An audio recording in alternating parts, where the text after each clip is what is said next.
Indianapolis Colts running back Jonathan Taylor is officially back. Let's get to it. You are Locked On Colts, your daily Indianapolis Colts podcast. Part of the Locked On Podcast Network, your team every day.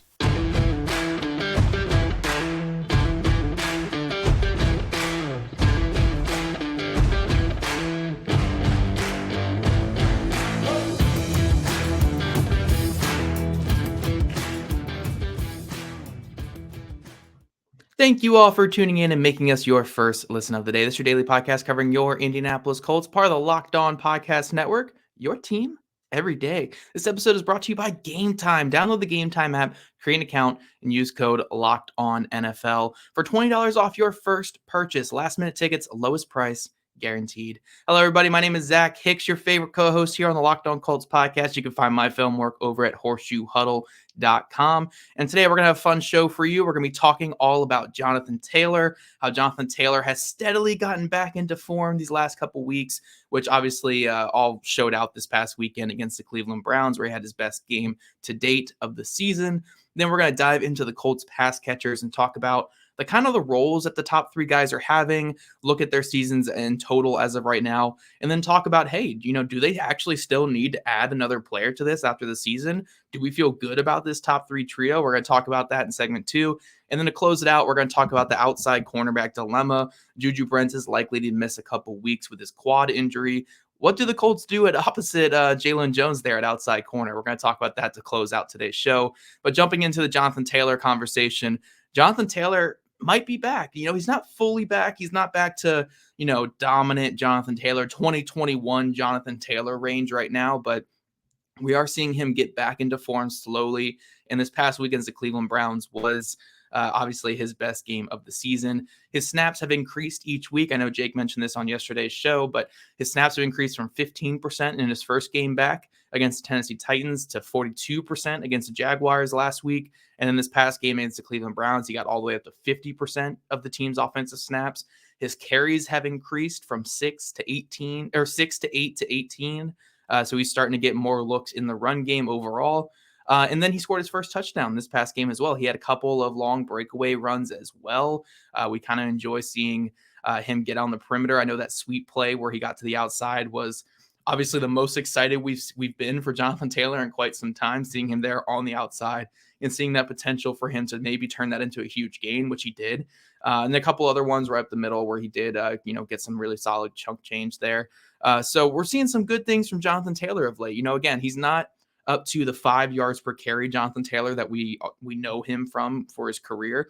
Right now, I think, that past game was 4.2 yards per carry. You want to see that still get up a little bit, still get a little closer to his career average, but we are seeing a really, really good Jonathan Taylor. And I do think, as we see the games kind of get a little bit later in the season, Zach Moss's carries will probably go down more to around 40%, or like his snaps will go 35 to 40%. And then you will see Taylor back in that 65, 60%-ish range. I do think there will still be kind of a rotation between these two running backs, but I don't think that Moss is going to usurp Jonathan Taylor or Moss is going to be the lead guy for the rest of the season. I do think that Taylor is going to eventually take over that top role because, the Colts paid him. The Colts paid Jonathan Taylor to be that top guy.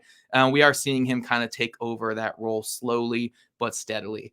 One thing I really wanted to mention in this segment, though, and kind of is a fun little twist to the Jonathan Taylor being back thing, is we are seeing kind of a new type of Jonathan Taylor with Shane Steichen. Like, don't get me wrong, Steichen is still leaning into the gap scheme stuff with Taylor, still leaning into the getting him outside the tackles and letting him use that speed and acceleration to get around the edge. And again, we saw it on that sweep play. We could see what that acceleration does compared to someone like Zach Moss, where Moss is kind of more of your classic bruiser type in between the tackles. But the one area that we're really seeing a new Jonathan Taylor is in the passing game. Jonathan Taylor has not been a terrible pass catcher in his NFL career, but he's never really had that as a big element in his game. But we've seen through 3 games with Shane Steichen, and again, keep in mind, he has only gone up to 50% of the offensive snaps once, and that was this past week where he went just at 50%. So in more of a rotational type role, Jonathan Taylor has 9 catches for 107 yards through 3 games. His previous career high in the NFL is 40 receptions throughout an entire season. His pace right now of 3 per game would put him at 51 if he played the full 17 games this year. And then another area that we're seeing a pretty big increase is the yards per catch, 11.9 yards per catch, which is by far and away the highest in his career. Because again, running backs usually get the dump down stuff. They're not going to have yards per catch at 11.9. That's just something you don't really see. So Shane Steichen's finding some new and intriguing ways to get Taylor involved in the passing game. We've seen 2 really impressive slip screens that Steichen has called to get Jonathan Taylor in space with the ball.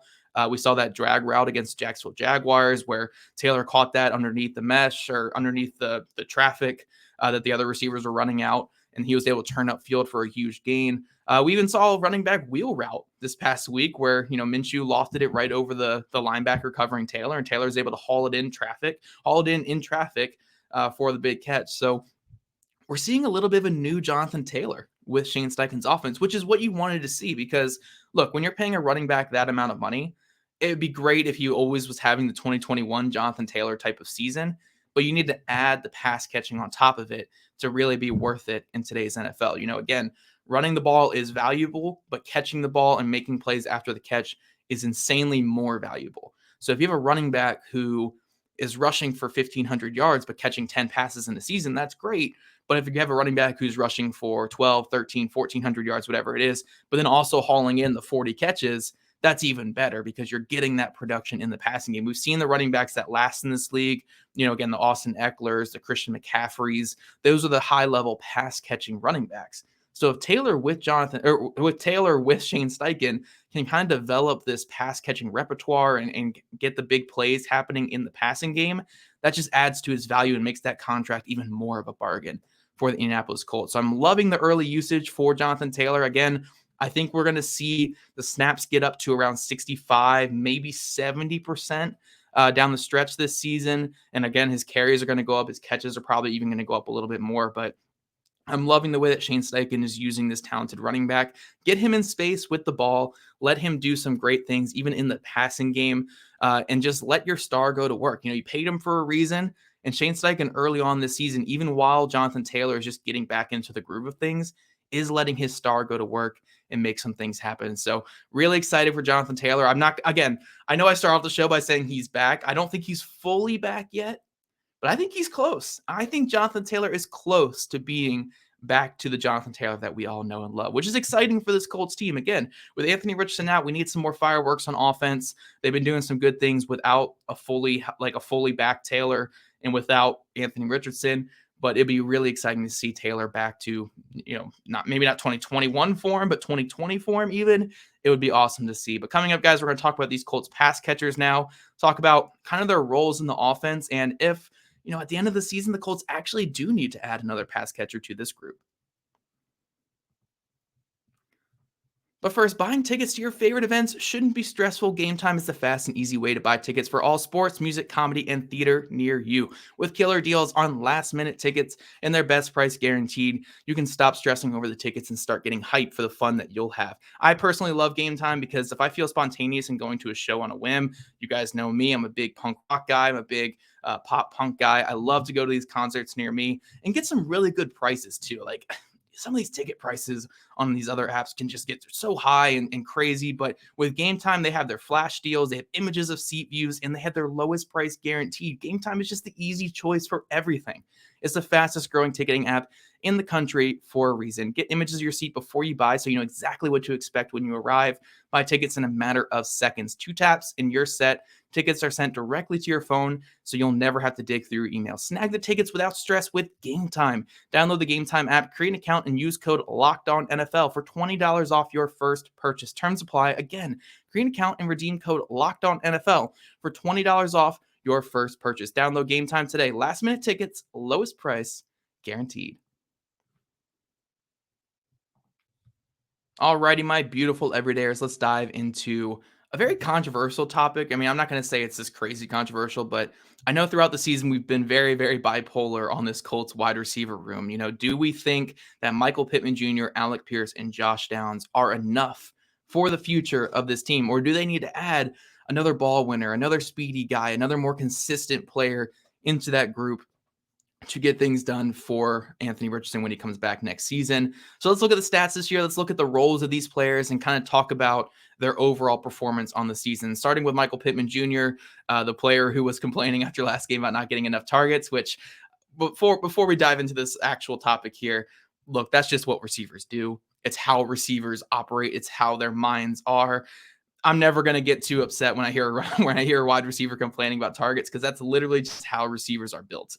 It's like the part of being a wide receiver. So I love it from Pittman Jr. Maybe don't voice it right there to the media after the game, but whatever. Like, who cares?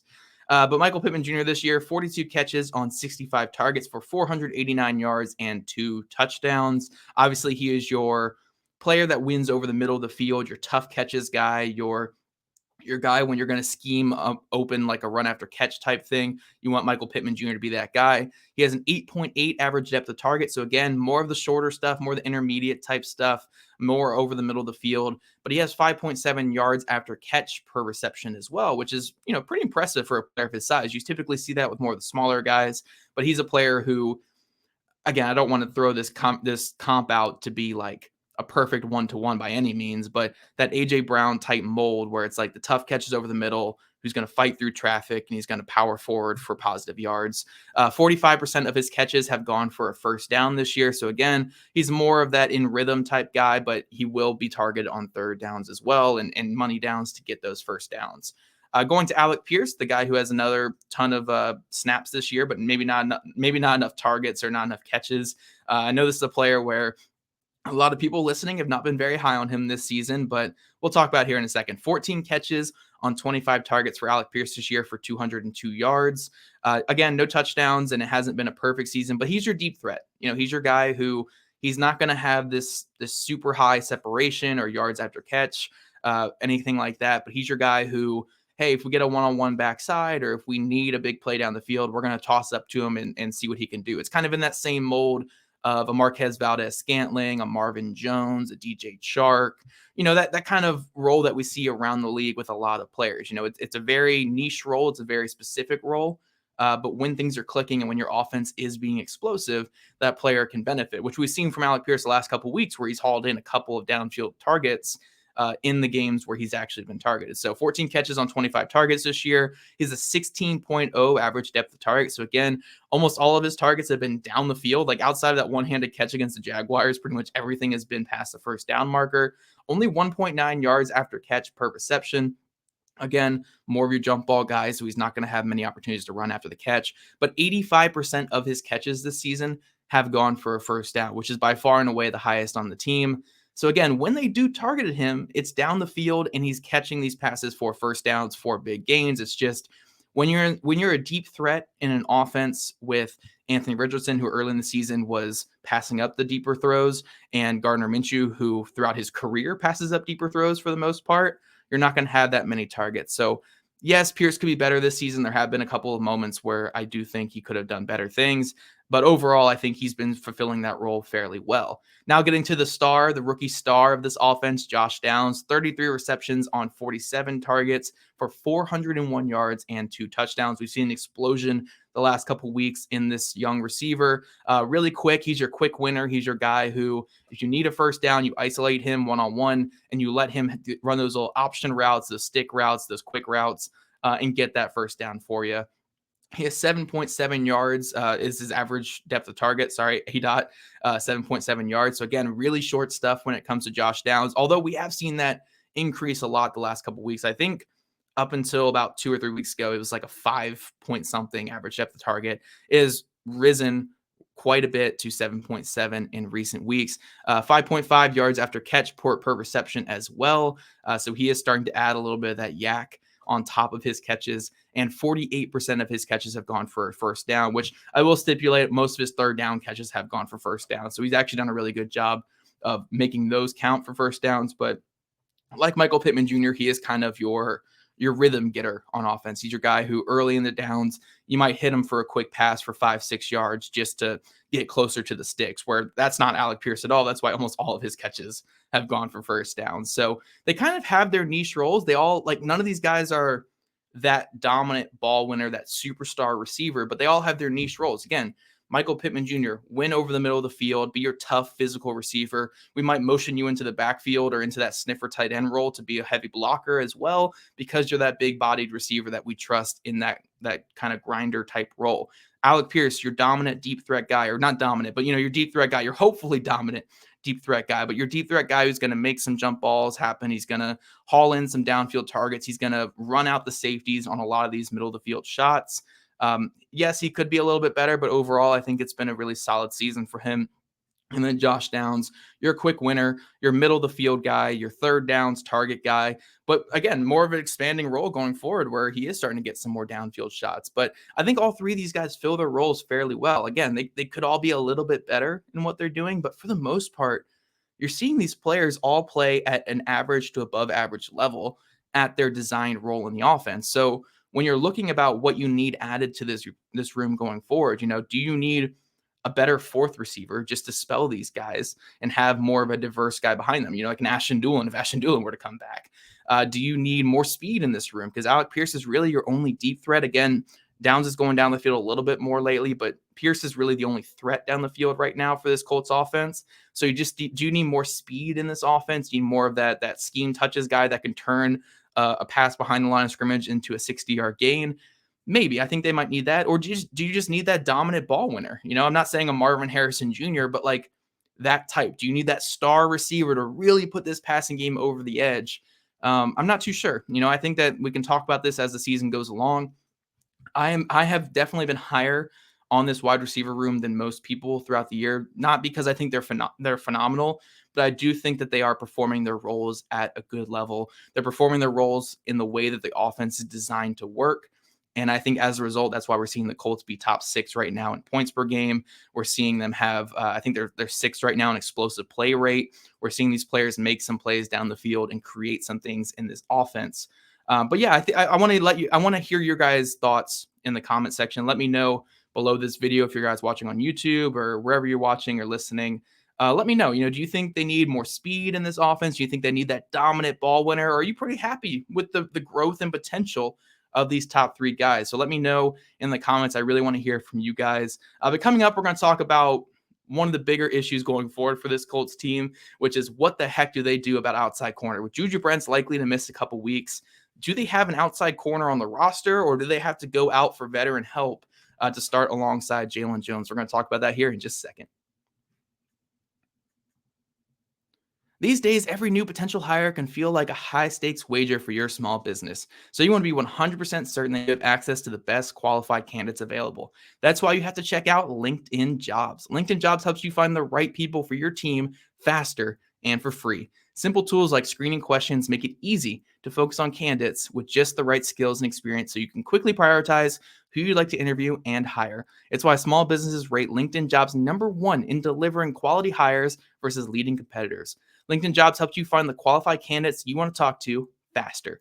Post your jobs for free at linkedin.com/lockedonnfl. That's linkedin.com/lockedonnfl to post your job for free. Terms and conditions apply.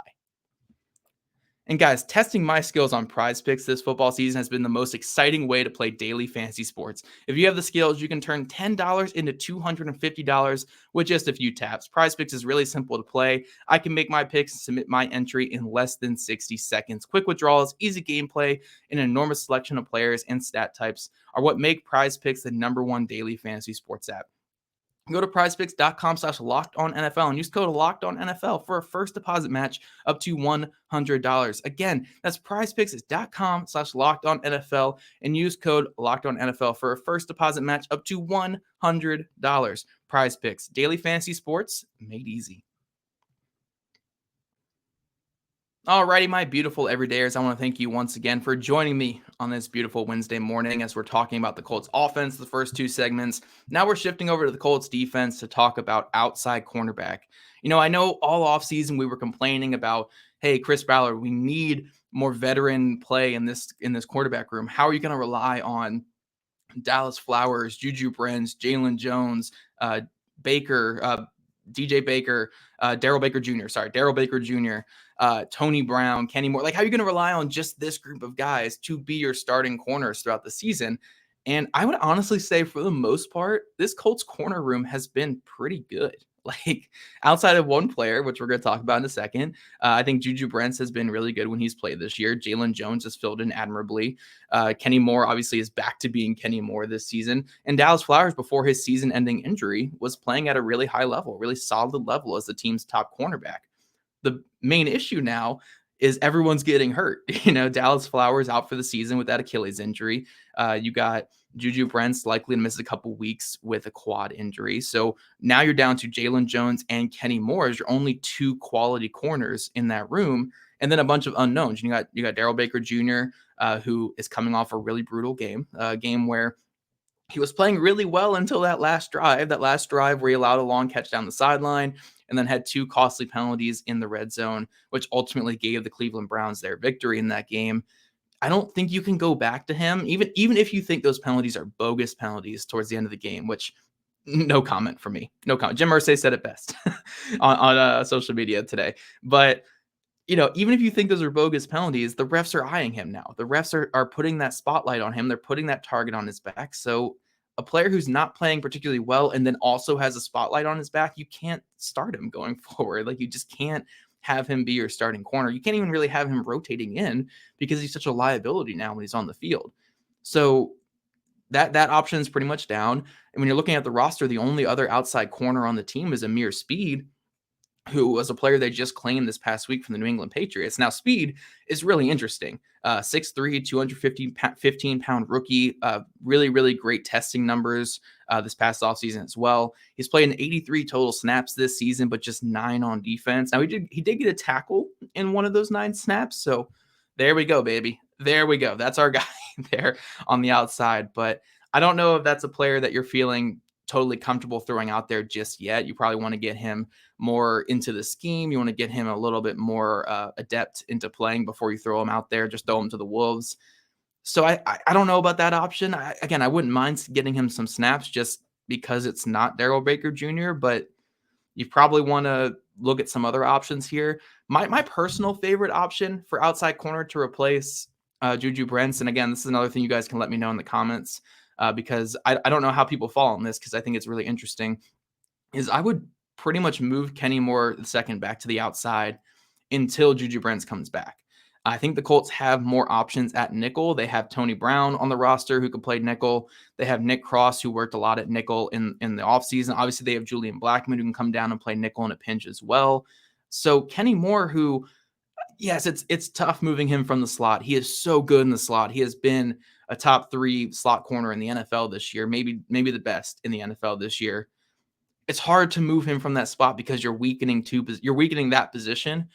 But because the options on the outside are so poor, you almost have to just make that bet. Like, you can't go into games with such poor options on the outside, especially in this scheme, because we saw this past weekend, the other team was just going after Baker Jr. the entire second half. The Cleveland Browns, despite not having a very accurate or efficient passing game, went after Darrell Baker Jr. for most of that second half. But if you have Kenny Moore out there, that's not going to happen. Teams aren't going to go after Kenny Moore the same rate that they're going to go after Darrell Baker Jr. And then I trust Tony Brown or Nick Cross in the slot more than I trust Baker Jr. on the outside. So I think that's the best option for this Colts team. Again, I do think they should also sign a veteran, which we're going to talk about in a second. But I think for now, putting Kenny Moore on the outside, where he can still be a quality corner, he can still fill the run from the outside, he can still get in receivers' faces and do his Kenny Moore thing. I think that's just a better option for this Colts team than forcing another young guy out there or grabbing a veteran off the street and saying, hey, go start now for us. I think this is just a much better option here. But looking at some veteran options, there are some guys out there who either have some experience with Gus Bradley, who have experience in similar schemes to this, or just have experience in general. And number one is obviously Casey Hayward, the veteran corner who played most of his career with Gus Bradley with the Chargers and then played that one season with the Raiders as well. Now, he has been a free agent for a bit, and I don't think the viewpoint around the NFL is that he has much left in the tank. But honestly, at this point, is it much worse than what we've seen from Darrell Baker Jr. on the outside? It wouldn't hurt as a rotational or a depth guy by any means, but Casey Hayward is definitely out there. Anthony Everett played mostly for the Ravens in the NFL, did a lot of work there at Alabama as well, where he was a really good starting corner for them at Alabama. Everett's another guy who's been around the league a little bit, good athleticism. He's kind of been a little inconsistent throughout his career, but that's another player you could throw in there. Kyle Fuller, another veteran corner who played really well early in his career, but just more the veteran on the down sweep of his career. Hasn't really had much work in a while. And then another interesting option would be Greedy Williams. Greedy Williams, a former second-round pick of the Cleveland Browns back in 2019. He did go to the Philadelphia Eagles this past offseason, but was released from the team, and he hasn't been picked up since. There's probably not much there at this point with Greedy Williams, but good size, good athleticism. I don't know. At this point, again, you're picking from a really small crop in free agency. Maybe the Colts could go to some other teams' practice squads and grab some height, weight, speed guy they really like as well and just rotate him in Amir speed. But personally, again, I like the Kenny Moore to the outside idea. It sucks to lose that impact from the slot, but it's just so important to have a reliable outside corner. You really just can't go into these games with someone like Baker Jr. In the mistakes that he's making on the outside. So I think getting Kenny Moore out there and just having solid play across your entire cornerback room rather than solid, great, and poor play, across the board like that. I just think that's much more important for this team. But again, like I said with the last segment, you guys let me know in the comment section, what do you think the Colts should do at corner? Maybe do they go for a trade? Do they go for a trade despite being a 3-4 team with their backup quarterback?